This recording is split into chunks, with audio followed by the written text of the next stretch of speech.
আমি গরম, আমার বক্তব্য গরম। যখন সরকার গরম ছিল, আমি সরকারের চাইতে 3 গুণ বেশি গরম ছিলাম।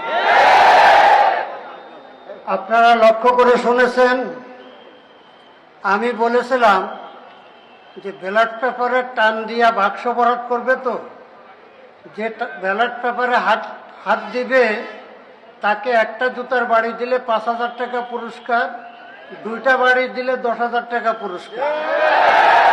কি এটা আওয়ামী সরকারের আমলে বলি নাই? সরোয়ার্দী উদ্যানে যখন বলেছে, হাসান মাহমুদ পাশে বসা ছিল। বর্তমান সরকার নরম, আমিও নরম। যেহেতু শানে রিসালাত সম্মেলন, আমি আয়াতে কারিমা তেলাওয়াত করেছি যে রাসূল করিম সাল্লাল্লাহু আলাইহি সাল্লামের শান কি ছিল। আল্লাহ পাক রব্বুল আলামিন বলেন, ইয়া আইয়ুহার রাসূলু বাল্লিগ মা উনজিলা ইলাইক। হে আমার প্রিয় রাসূল, আপনি তাবলীগ করেন। বাল্লাগা ইউবাল্লিগু তাবলীগান তাবলীগ। হে আমার রাসূল, আপনি তাবলীগ করেন। এ 6 রাসূলের তাবলীগ না, 6 রাসূলের তাবলীগ তো অল্প কয়েকদিন আগে হয়ে গেছে।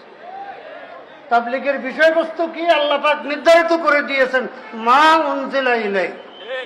তাবলীগের বিষয়বস্তু 30 পারা কোরআনে কারীম, পূর্ণাঙ্গ দিন। শানে রিসালাত এটাই, উম্মতের কাছে পূর্ণাঙ্গ দিন পৌঁছাইতে হবে। সুতরাং ইসলামী রাজনীতি কোরআনের বাহিরে নয়, তাবলীগের বাহিরে নয়। তাবলীগ জামাত নাম হয়ে গেছে, এটা গলত মশহুর। আমাদের দেশে তামাক পাতা পানের সাথে খায়, এটাকে বলে সাদা পাতা। পাতাটাকে সাদা না কালো, নাম হয়ে গেছে সাদা পাতা। তাবলীগ জামাত আসল তাবলীগ জামাত নয়, কারণ পরিপূর্ণ দ্বীনের তাবলীগ, কোরআনে কারীমের তাবলীগ একমাত্র উলামায়ে কেরামের পক্ষে সম্ভব, আর কারো পক্ষে সম্ভব না। শানে রিসালাত সম্পর্কে এতটুকু কথা বললাম।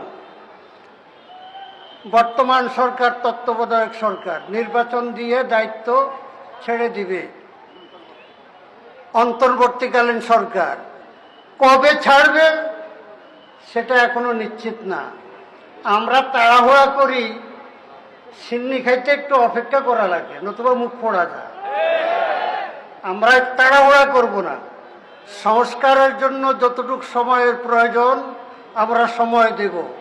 এই ফাঁকে দিয়ে আমাদের কাজ করতে হবে। আপনারা প্রতিটি নির্বাচিত এলাকায়, আমি আমার ইসলামী আন্দোলনের নেতৃবৃন্দকে বলেছি, নমিনেশন দিতে আমরা এটা চিন্তা করব না যে আমার জেলার সভাপতিকে, সেক্রেটারিকে, ইসলামী আন্দোলনের জন্য ত্যাগীকে। এইবারের নির্বাচনে আমরা যোগ্য আলেম যাকে নমিনেশন দিয়ে এমপি নির্বাচিত করে সংসদে পাঠাতে পারি। শর্ত একটা, সে ইসলামী আন্দোলন বিরোধী নয়, ইসলামী আন্দোলনের বিরুদ্ধে কথা বলে না, ইসলামী আন্দোলনকে ভালো জানে। ওয়া আখিরু দাওয়ানা আলহামদুলিল্লাহ।